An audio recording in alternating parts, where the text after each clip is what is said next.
Ryan Reynolds here for Mint Mobile. You know, one of the perks about having 4 kids that you know about is actually getting a direct line to the big man up north. And this year, he wants you to know the best gift that you can give someone is the gift of Mint Mobile's unlimited wireless for $15 a month. Now, you don't even need to wrap it. Give it a try at mintmobile.com/switch. $45 upfront payment required, equivalent to $15 per month. New customers on first 3-month plan only. Taxes and fees extra. Speed slower above 40 gigabytes on unlimited. See mintmobile.com for details. I'm James McComb, reporting live from home in my bathrobe and slippers. Tonight, we're talking Dunkin' Polar Peppermint Coffee. Gene's here with the latest. Gene, do you copy? The home with Dunkin' is where you want to be. Thanks for listening to the Red Treehouse, where I tell scary stories to keep you up at night. You can listen to the Red Treehouse on your favorite streaming platforms, including Spotify and Apple Podcasts. Be sure to follow, like, and subscribe. Oh, and leave a 5-star review. You can follow the Red Treehouse on social media, on TikTok, Instagram, YouTube, X, Threads, and Facebook at Red Treehouse Pod. And now, you can find the Red Treehouse on Patreon. Join the Red Treehouse community for as little as $3 per month and receive exclusive member benefits. Simply go to patreon.com/Red Treehouse. As always, if you have a scary story or topic you'd like me to feature on an upcoming episode, email redtreehousepod@gmail.com. Important note: sources for this episode can be found in the show notes. The Red Treehouse is dedicated to my dad. I love you, Pop.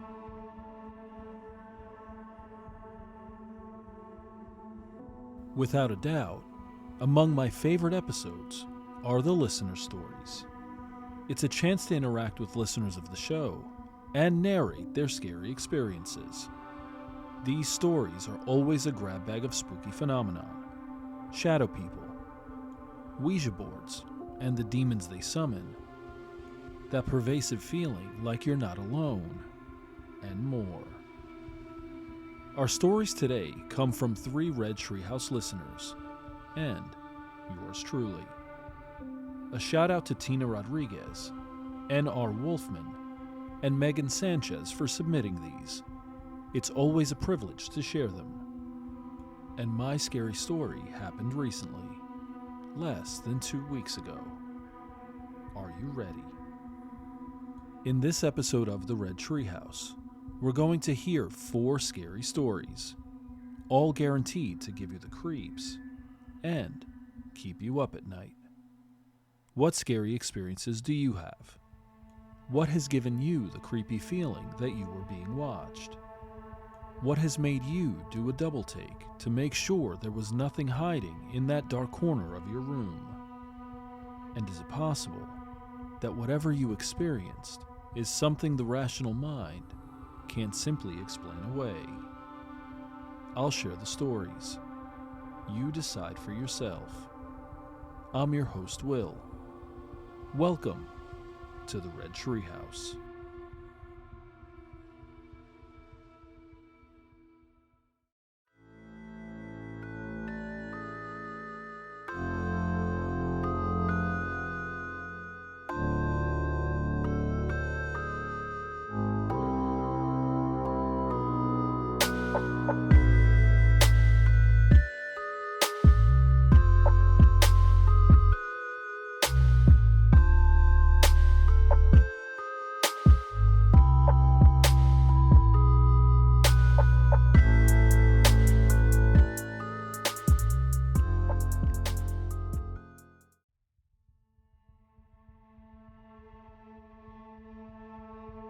Our first listener story comes from N.R. Wolfman. Quote, I used to work with a building that was once an old tuberculosis sanatorium that got repurposed, and the number of stories I have from my time there was immense. I'd heard rumors from other staff that security refused to go inside at night, or those working late would hear footsteps or see people wandering the halls. It reached the point that staff would try to wrap up their work before sundown and leave the building before it got dark. Even the area behind the sanatorium was presumed to be haunted, with people hearing native chants and drums coming from them. My wildest paranormal experience I had with my friend was when we decided to do some investigating that night. We'd investigated the building before and heard whispers, had lights come on and off, and even been touched a few times. But that night, we decided to look into the grounds themselves. There's a little area that used to be a tuberculosis porch, which is now completely surrounded by glass windows, meaning there's no way out. At that point, it was around 10 p.m., and the building was completely closed. We decided to take a few photos before going back through them, and that's when we found something strange. Over the edge of the porch, we could visibly see a man leaning over the edge. He was just watching us. His hair, eyes, all of his features were visible, but even with more pictures, we couldn't replicate it. We got chills and took off, and didn't return to the building for a week. I still go back there sometimes, and the staff still tell me stories about seeing patients and doctors wandering the halls. The administration tries to claim the building isn't haunted, but everyone knows the truth. End quote. Our second story comes from Tina Rodriguez. Quote, back about 33 years ago, I was married to my husband who was in the Army. We had just moved into our base housing at Fort Bliss in El Paso, Texas. It was an old duplex, but I really liked it because it was so roomy.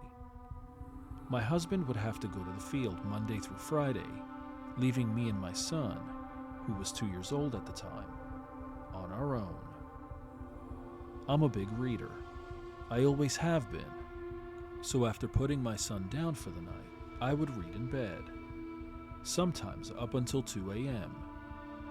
Like I said, the duplex was older, and the bedroom was large, so when I would read, I only used a bedside lamp, which only lit the small area around the bed, leaving the rest of the room in shadows. I was not afraid of being there alone with my son while my husband was gone, until I started feeling like I was being watched. I read romance books, just to clarify that I was not reading a thriller or a horror novel. The feeling of being watched unnerved me so much that I would sleep with the lamp on sometimes, or go sleep with my son in his bed. One night, I got really brave and looked around the big room, and in the dark corner I saw him. Even though I'd experienced paranormal incidents before this one, it really threw me for a loop. I ran to my son's room and laid down with him and didn't sleep till the sun came up. I won't tell you what I saw until later in this story. Every year, my husband would go to California for a month for training. Not wanting to be alone for a whole month, my mother flew out to El Paso so we could drive back to my hometown of San Antonio, which is normally an 8 to 10 hour drive, depending on how many times you stopped. The day she flew in, we went out to eat, then went home to prepare for the drive the next day. We talked and got caught up, and I was really looking forward to seeing the rest of my family and taking a break from being unnerved by what was happening to me. We were sitting in the living room, my mom in an easy chair, and me on the couch opposite her, watching TV and talking. That's when it happened. Right in front of us, a translucent man walked from one side of the living room and into the kitchen. I was stunned.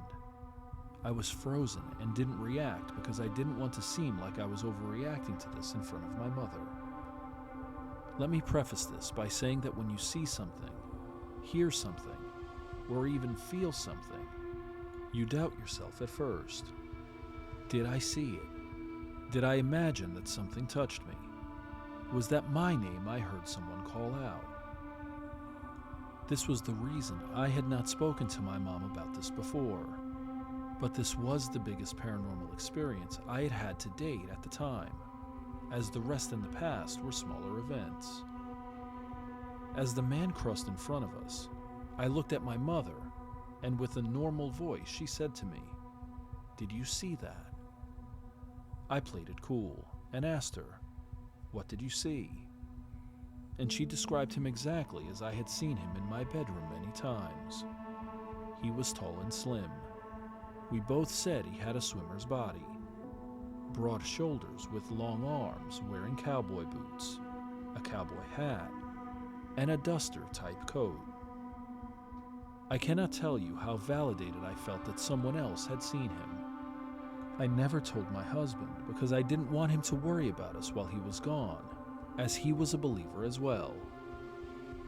After my mother told me what she saw, I told her everything. About him watching me in the corner of my bedroom and me being frightened. I told her I felt him around the house, but couldn't tell if he was nefarious or not. My mother, having stronger sensitivities to these types of things, said he was just lost. He was not a negative ghost at all. She told me that when I came back after my trip, that the next time I saw him, I needed to tell him that he was not allowed to scare my family, that he needed to protect us by guarding the house from the outside. So, when I got back from my trip, that is exactly what I did.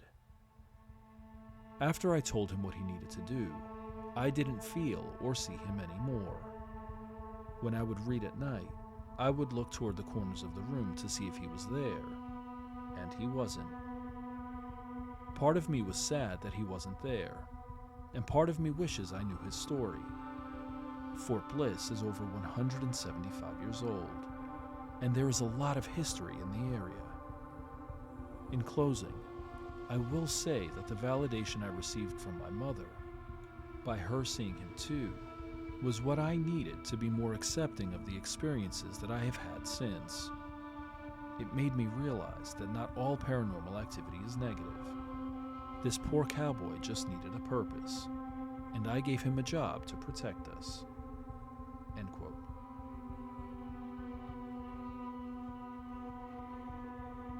Our third story comes from Megan Sanchez, from Hidden in the Shadows Paranormal. Quote, I always felt my mom and I were connected in many ways, but I never expected to be connected by an experience around a Ouija board.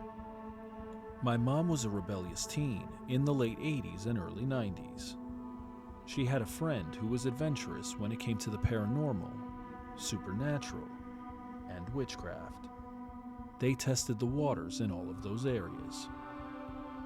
One night, when her friend was staying over, they had the aha moment to test out a Ouija board. It was around Halloween, so the vibes were fueling their curiosity. Her friend went home, grabbed the Ouija board she had acquired, and returned to my mom's house for the rest of the night. An important tidbit: my grandmother was very religious and had crucifixes in every room. The room where they decided to use the Ouija board, of course, had a crucifix hanging on the wall. They began the session, and a name came through. The spirit explained that he had killed his wife and was suffering in what he described as purgatory. They continued asking questions, until something was said that crossed the line for my mom. They threatened to close the Ouija board, and when they said this, the cross flipped upside down. My mom said it looked like something out of a horror movie. Freaked out, they flung the Ouija board back in the box and never closed the session. The next week, my mom was home alone as my aunts and uncles had all moved out. One window in the living room filled up with flies. My grandma tried to shoo the flies away, but nothing helped. It wasn't until my grandma saw a hooded figure walk from one room to her bedroom that she knew something was off. She called her local Catholic priest to bless the house, and once he did, the activity subsided. Fast forward to the mid-2000s. I was in high school, specifically math class. On days when we didn't have new lessons, we'd just play catch-up before the end of the grading period. A group of classmates gathered around one kid's desk, and I noticed he pulled out a piece of paper with a makeshift Ouija board drawn on it. The teacher didn't oppose it. He just said to make sure our work was turned in. They started using the makeshift Ouija board, and I felt a massive pull to join, but I remembered my mom's warnings. Instead, I put my headphones in and listened to music until I got an intuitive buzz to listen in. They got a name, and the spirit said he had killed his wife and was suffering in purgatory. The name stuck in my head the rest of the day. When I got home, I told my mom, "Hey, guess what? A Ouija board was played in class." She snapped a worried stare at me, but I assured her I didn't play, just heard the details. When I told her the name, she dropped everything she was holding. She had never told me her story or the name from her experience, but it was the same name that came up during mine. And it wasn't a common demonic or normal name in general. To this day, I've promised not to play with a Ouija board. For some reason, my family has a weird history with spirit boards. My uncle had an experience where he used one, and even though he threw it in the trash, it kept coming back. My grandmother's parents wouldn't even let you utter the words Ouija board. It goes back to the idea that Ouija boards aren't inherently bad, but it's like yelling free beer outside your house. You never know who's going to come. It might be good people, or it could be someone with bad intent. It's like randomly calling a phone number. You never know who's going to pick up. Regardless, my family and I stay away from them. We never know what the experience might truly be. End quote. Our fourth scary story comes from me, your host. It's not often I experience something that stops me dead in my tracks. In fact, I can count these occasions on one hand. And though I've experienced something I'd consider paranormal, that too doesn't happen often. But recently, both happened. And I'll tell you now, it scared the hell out of me. If you remember, way back in episode 6, we explored my haunted house. In that episode, I explained we believe our current home is haunted by at least 2 spirits. The ghost of a young boy we call Henry, and another unnamed spirit. Henry is often playful. We catch him out of the corner of our eye, standing in the corners of a room. The other spirit, though, is scary. It's darker, and leaves us running out of rooms quickly. About 2 weeks ago, I was standing in our kitchen folding a load of laundry at the kitchen table. My daughter was standing to my immediate left, rummaging through the fridge.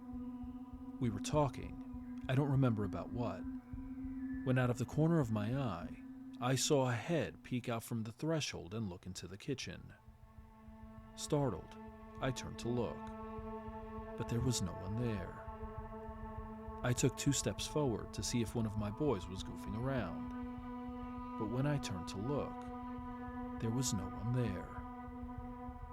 Almost immediately, I turned to my daughter and said, "Nat, I think I just saw Henry." She scares easily, so she wasn't having it, but I sort of shrugged it off. Remember, Henry is a playful ghost, so I didn't think much of it after the initial shock.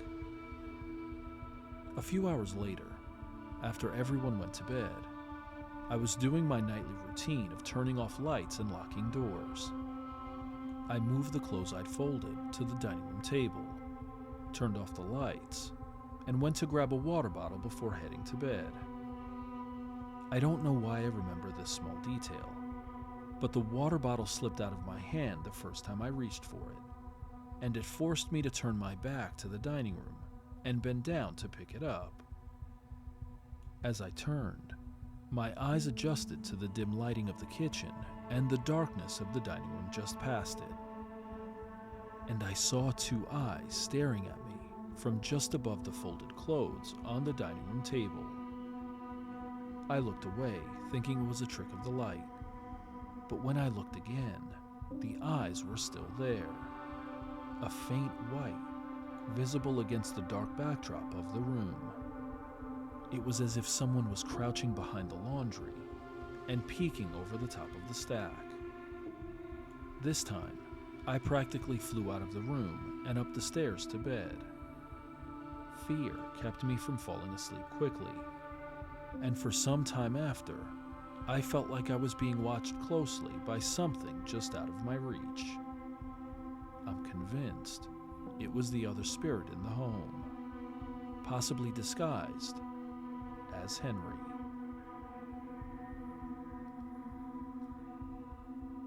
Do you have a scary story you'd like to share on the Red Treehouse? Email me at redtreehousepod@gmail.com, and I'll feature your story in an upcoming episode. A huge thank you to each one of our listeners for submitting these scary stories. As we close this episode of the Red Treehouse, we're left with these lingering questions. What has given you the creepy feeling that you were being watched? What has made you do a double take to make sure there was nothing hiding in that dark corner of your room? And is it possible that whatever you experienced is something the rational mind can't simply explain away? I've shared the stories. Now you decide for yourself. I'm your host, Will. Thanks for joining me in the Red Treehouse.